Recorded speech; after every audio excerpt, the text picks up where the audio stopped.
This is Innovating Leadership, Co-Creating Our Future. I'm your host, Maureen Metcalf, founder and CEO of the Innovative Leadership Institute, where we help leaders be future ready. Helping us in that mission today is Catherine Teitelbaum, head of family trust at Amazon. We'll be talking about what it means to be a leader in the field of trust and safety. Catherine, we're really glad that you're here with us today. Thank you, Maureen. I'm very excited to be here.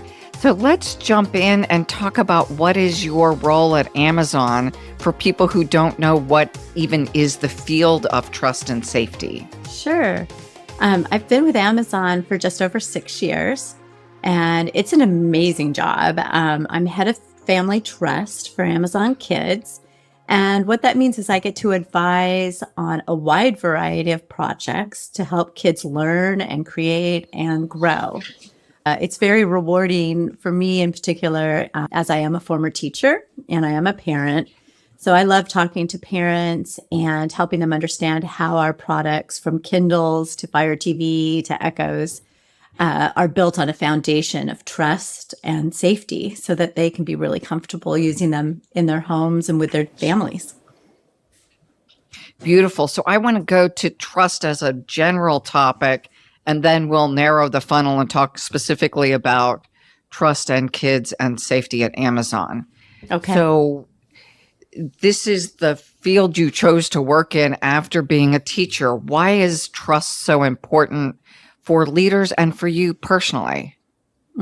It is the foundation, I believe, in building any relationship, including a relationship between a technology product and individuals.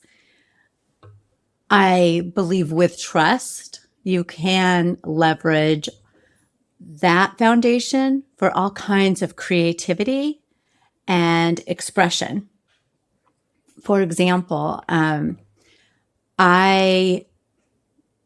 we have many devices in many homes. And every time you open a Kindle, it turns on quickly. And there is a library of books that are curated for you. When it comes to kids, that curation through Amazon Kids Plus is almost a limitless number of books that would be age appropriate and interesting. Every time you open it, you build trust. Your work with trust and safety seems so crucial. There's a metaphor that I was reminded of, and I've used many times in training my trust and safety teams. Brene Brown has a metaphor of a jar. And in that jar, every time you have an interaction with someone that's positive, that goes the way you would expect it to, that's not necessarily predictable, but also not surprising in any way, you put a marble in the jar. And each time you put one marble in, you are building incremental trust. Each time that you do something that's either unexpected or disconcerting, a marble comes out.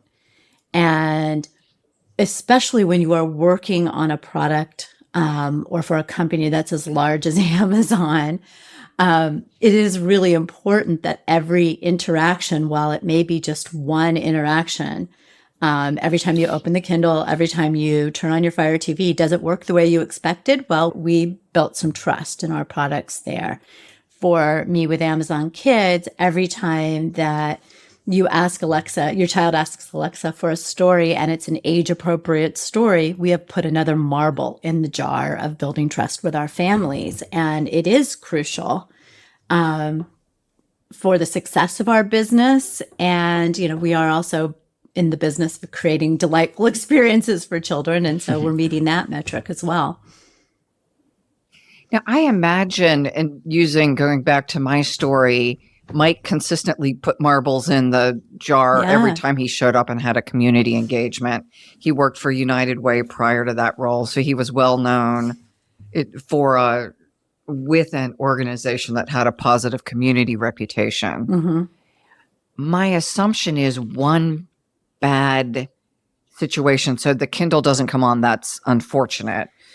If Alexa shares a news story about something very inappropriate for children to hear, that's more than one marble that comes out of the jar. That's the jar just got crushed on the floor. That would be, and that's why we actually have an Alexa for Kids experience. And it's a way for children to interact with the Echo devices, ask questions, and we have programmed it so that it will have safety in mind and it's contextually relevant. For example, during COVID, you could ask for a pretty scary question about COVID and what's happening. And when it was a child, it would respond with things like, well, the number one thing you can do is wash your hands, wear a mask, but wash your hands. That they would give it a wash your hands song. We have really robust guardrails built in, and there are also an integrated parent dashboard so that the parents, knowing their child and not just age, but knowing what is appropriate for a child, can set some limits on the device and customize it for where they're comfortable in their family. As you say that, I think even of my mom and my brother. So I'm talking about my cousin, my mom's grandson. I remember trying to watch Murder, She Wrote, and which is, about as bland a show as one can watch. It's on Hallmark Channel. It's not a violent show. And my mother wouldn't let me watch that with my nephew around. And yet my brother and my nephew watch zombie shows all the time. And so what one parent thinks is appropriate could be entirely different than another parent, even in the same household. So the dashboard seems fairly crucial to make the distinction, because I'm sure my mother would have been horrified sitting around watching them watch zombie shows. To her, that would have been quite inappropriate. Well, absolutely. Parenting is very personal. And add on top of that, safety is very personal. To your point, what one family thinks is safe is not necessarily what another family does. And really, there's nothing more personal than your children. So that is why we put so much effort in establishing our guardrails on the Amazon Kids Plus content. It is all curated for age appropriateness. And then it can be further curated by the parent using the parent dashboard. There is no one size fits all. And so one of the first things when you purchase an Amazon Kids Fire tablet, one of the first things we ask you to consider is setting up the parent dashboard and thinking about what's important, whether it is a bedtime for the device, the maturity of the content. A 3-year-old does not need to read chapter books. And to your point, even I think they would call Murder, She Wrote a cozy mystery now. It's not, you're right. It's not explicit. It wouldn't be rated R, but that doesn't mean it's appropriate. The themes might be mature for some children. So parents can also kind of alter that as well. It gives them a lot of options when introducing technology and media to their children. Thank you. So that leads into, in my mind, a question about what do parents need to be thinking about regarding technology and media. It's a tough question in the home and out of the home. What if your kids go to the library? And how are they protected there? And I'm not trying to call into question our libraries, but anytime the kids leave the house, they have different access than they have on your dashboard, on your Alexa in your house. I appreciate that question so much. And it comes to me to the core of thinking about media literacy with our families. We need to set up lifelong skills. Someone said to me when my son was young and I tend to be a little protective. They said to me, "You are raising a future adult." So just like with learning to cross the road, the most basic example, we don't just tell them what to do and then expect that they know how to do it. We first cross the road with them, holding their hand tightly. And we are there. We're providing oversight. Then eventually we get comfortable enough that they can walk side by side with us, or they're holding on to another stroller or a leash or something like that, a dog leash. And eventually you let them cross the road independently. And even farther along, you don't think about it anymore because you know they have built all the skills. Technology is the same. When we start with devices, you need to have, when you bring it into your home and you're setting up that parent dashboard on your tablet, that is the time to have a conversation with your child, even young children. I am giving you this device. This device is something special. You will learn to protect it. Ours come with bumpers and a 2-year worry-free guarantee that it can be tossed. But, the first thing you probably should teach your child is not to toss it. Because eventually they won't be with a worry-free guarantee. You teach your children the rules that you're comfortable with as a family, and you repeat those year over year. And eventually your child gets progressively more mature content and more independence, because eventually you have a teenager and a young adult, and they do need to go out into the world and be able to handle not just the library, but anywhere. You're a senior leader in a huge, highly respected organization. Tell us a little bit about what that career trajectory was like for you.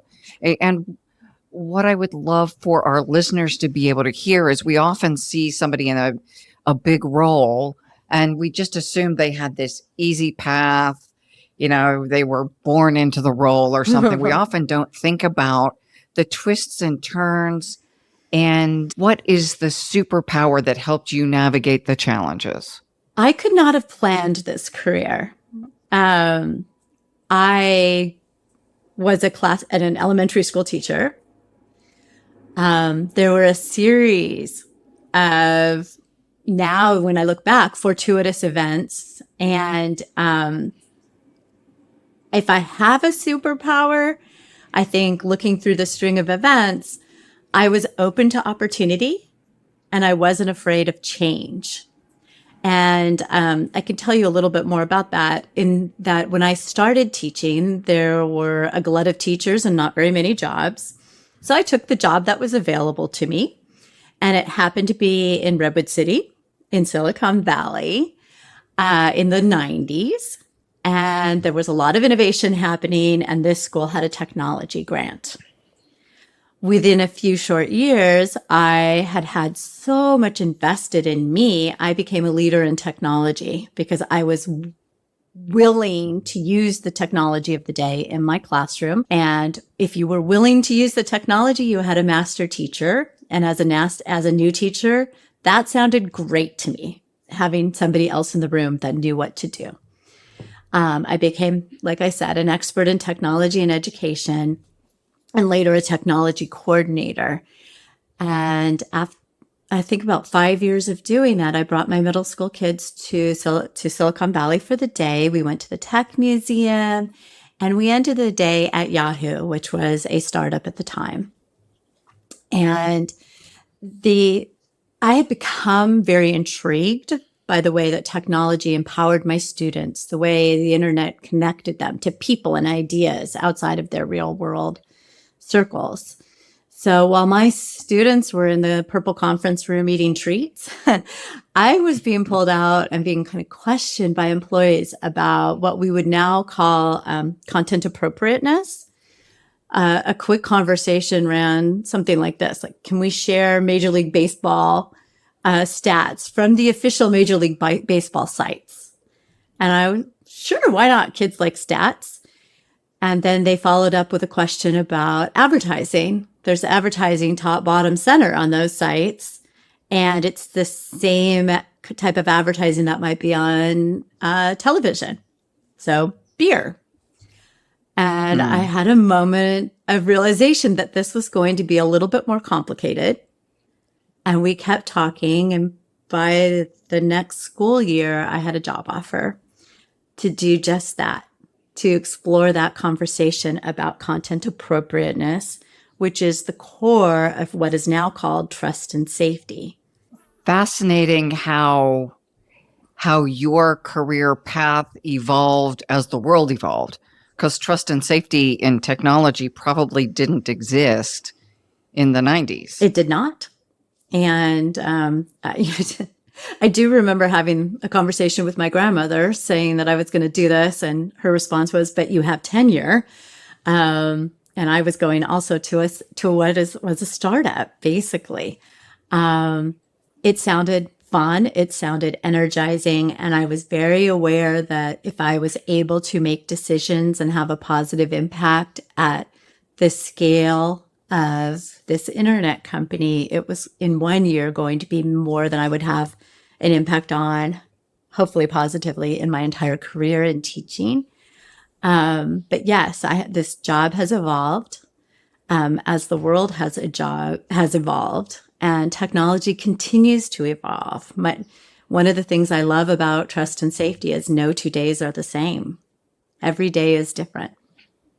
And so as you think about impact, what you had at Yahoo as a startup, and now what you have at Amazon as a much more mature company, has to be, again, exponentially higher.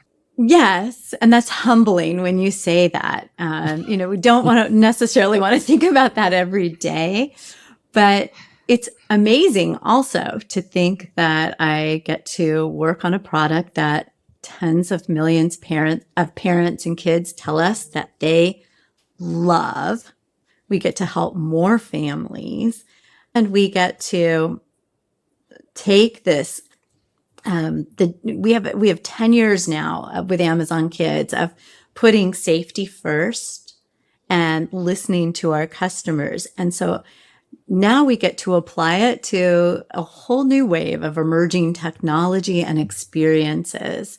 And that's also very exciting and empowering. How did you learn to lead? Because as a classroom teacher, how you led in your classroom, much different than you lead a much larger team of people at Amazon.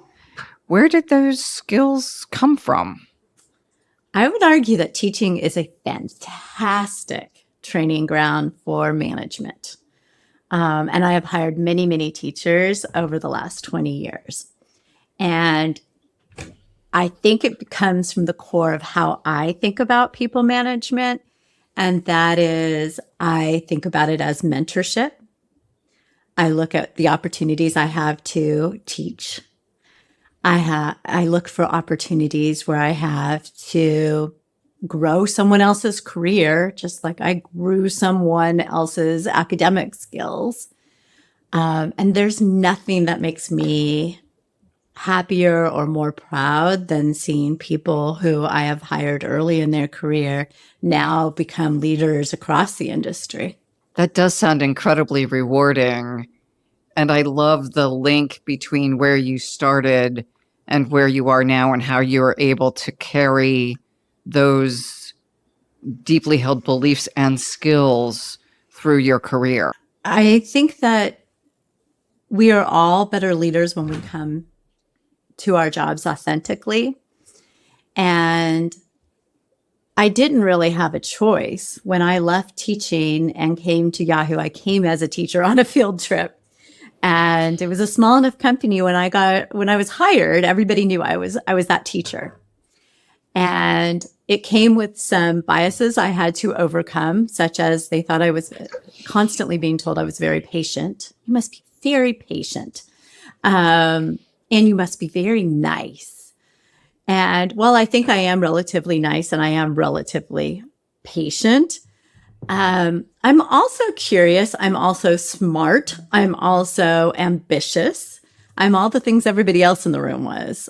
And so I think when I've tried to be something that I'm not, it doesn't work as well. I did look around the room and see a lot of MBAs and think, oh, well, they're using big business terms. I can use those too.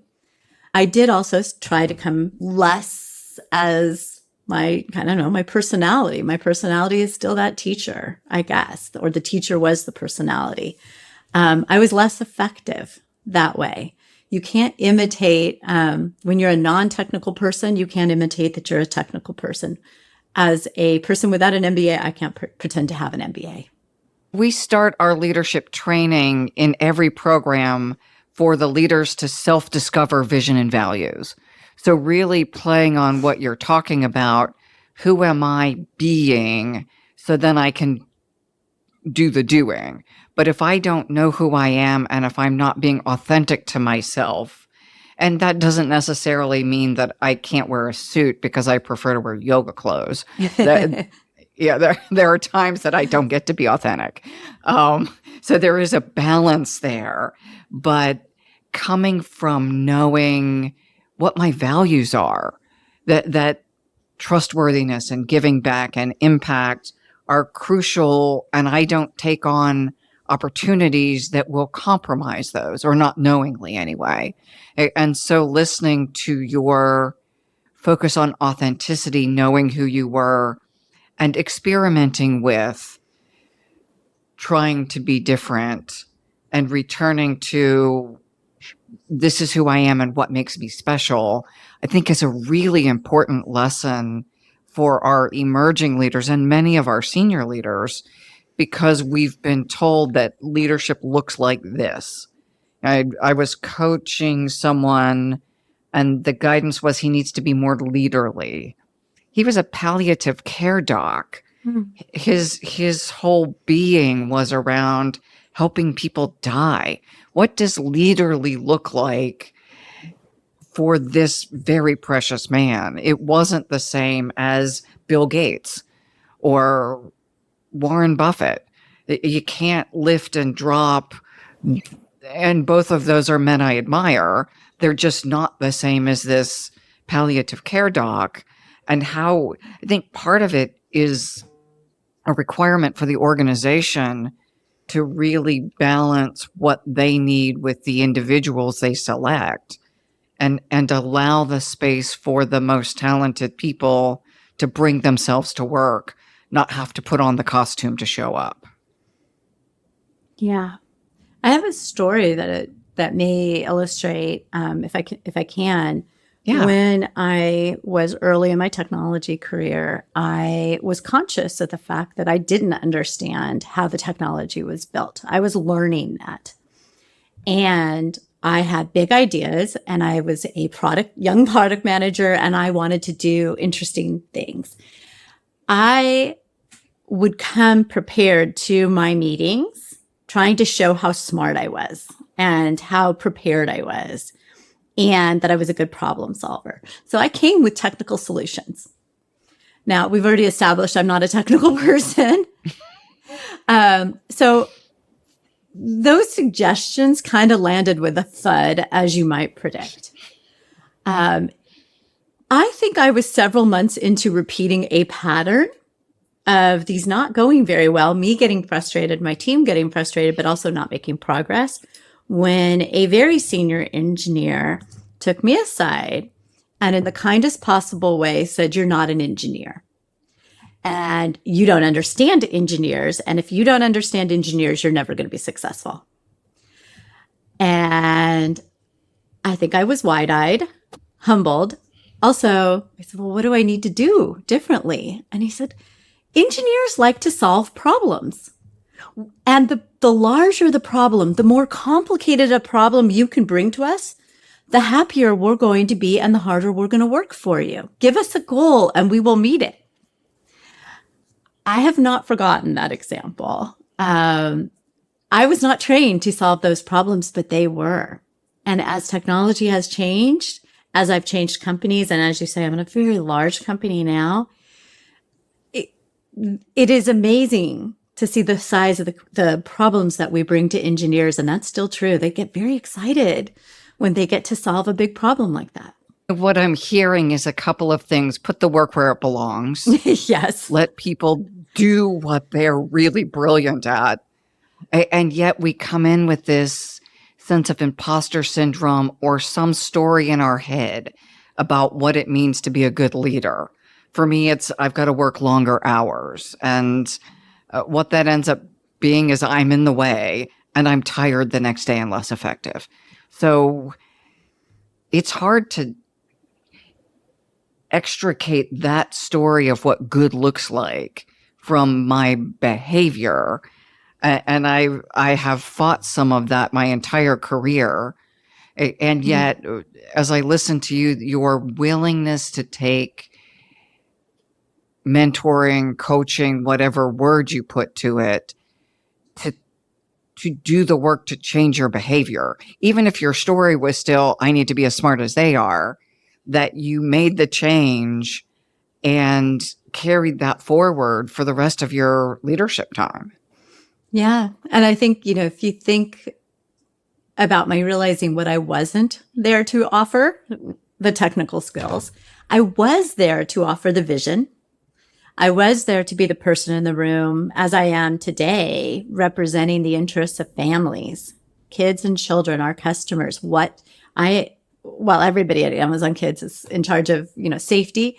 I am the person in the room to remind everybody about what this experience looks like in the family. We aren't just building parental controls, for example, that have lots of settings, because lots of settings is a goal. We are building a customizable tool because, as we said earlier, parenting is personal and safety is also personal, and parents want to be able to customize for their families. So lots of settings make sense. Catherine, you're a trailblazer in a field that is so crucial, focusing on the safety and trust for families, for a global enterprise where the impact of your work is visible around the world, and not just to people with families, but also back to our first story. If something goes wrong, you're visible to everyone who reads news feeds, which are everywhere now, TikTok. Something will be visible if a company as large as Amazon has a big faux pas. What's it like to sit in your chair? Sorry, it sounds like I'm now trying to terrify you, but this is a big role, and you're one of the people who is creating this, what will be an evolving field for the next generation. Yes, and it can be scary if you focus on the scale. But when you focus on the day-to-day, I have a few key lessons I have learned in almost 25 years in trust and safety. The first is that I believe that trust and safety is about balancing art with science. The art is the very human part of our jobs. We think about our values. We think about our ethics. We have our gut feelings about what is right or wrong. It's an innate human ability to look around corners. When I started in trust and safety, it was all art. What are our values? What are our visions? What's our gut feelings? And if we look forward, what can we do to make things better? Then the industry got better at science. That's the technology. It's all the data. And now there's regulations. There were none when I started. And in a lot of ways, the technology has made our work, the human element, much easier.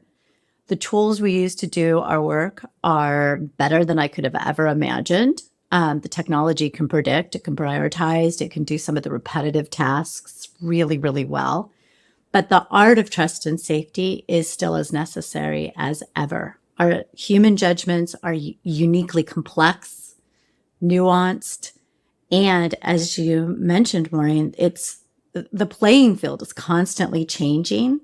So therefore, the fact that our creativity and problem solving is unlimited, that is critical. I think the other thing that is important when you're thinking about trust and safety is that when you look around corners, irregardless of the technology, there's really nothing new under the sun. At my parents' house in Maine, there's a very large box of t-shirts in the cellar. There's probably 50 t-shirts covering the span of my career. And Silicon Valley was very good, especially at the early days of giving t-shirts out for every launch, every party. And it's funny because it's been so long that I've been in this career that my now 18-year-old found a few that were retro cool enough for him to wear. And my favorite one is the one that I didn't save, oddly, but I don't forget it. I think it was created by the Paranoids team at Yahoo. And it has been a consistent truism across my career. And it is, if we build it, they will abuse it. And it's not that it's necessary to think, oh, all the bad things that are going to happen, but it is so liberating to remember that misuse is expected. You know, children are going to toss a tablet. Somebody's going to say, hey, you know, how can I do this with whatever technology?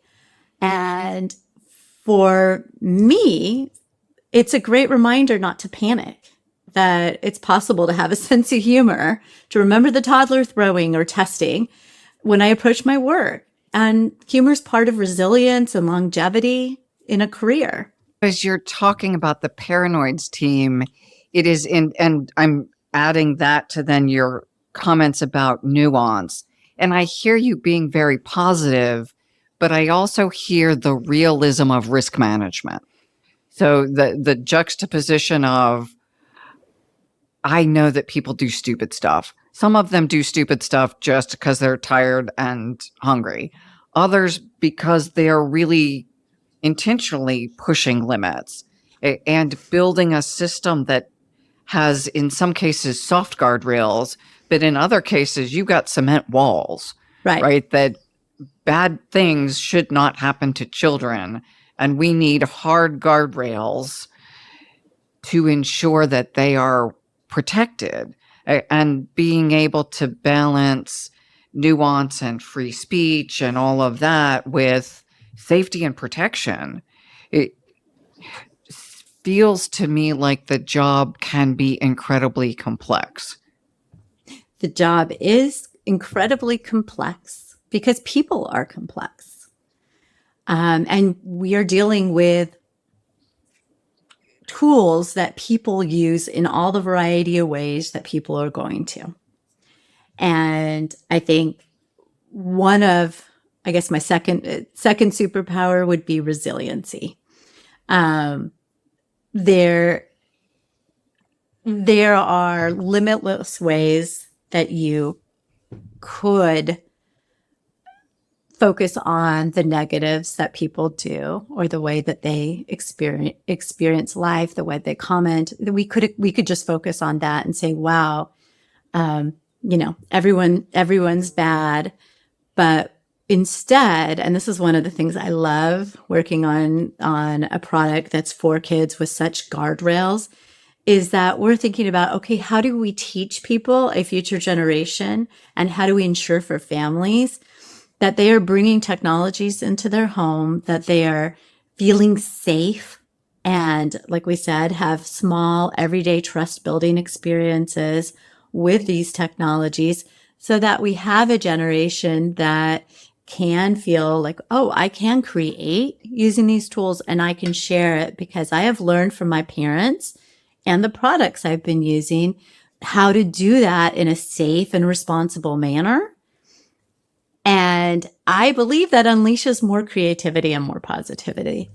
But I think it would be, go ahead.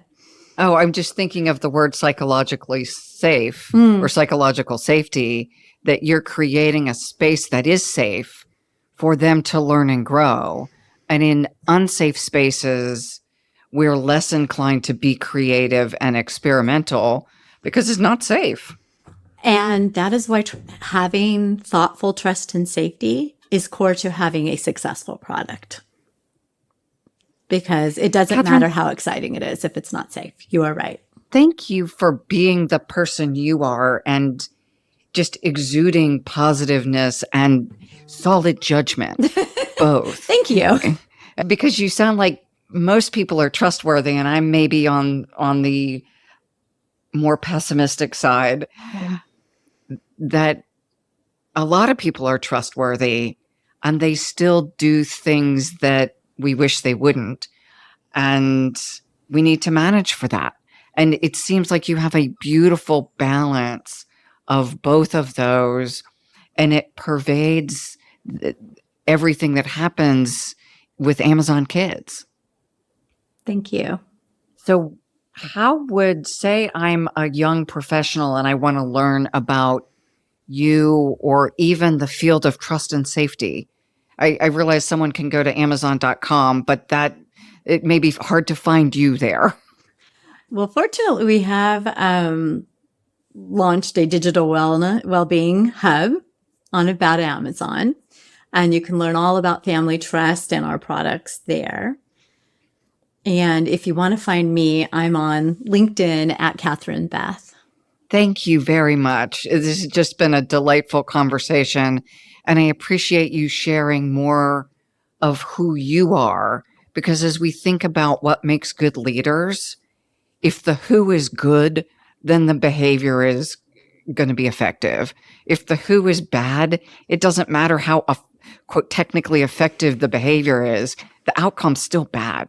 So thank you for all that you're doing to make a positive impact. Thank you very much for having me. This has been a wonderful conversation.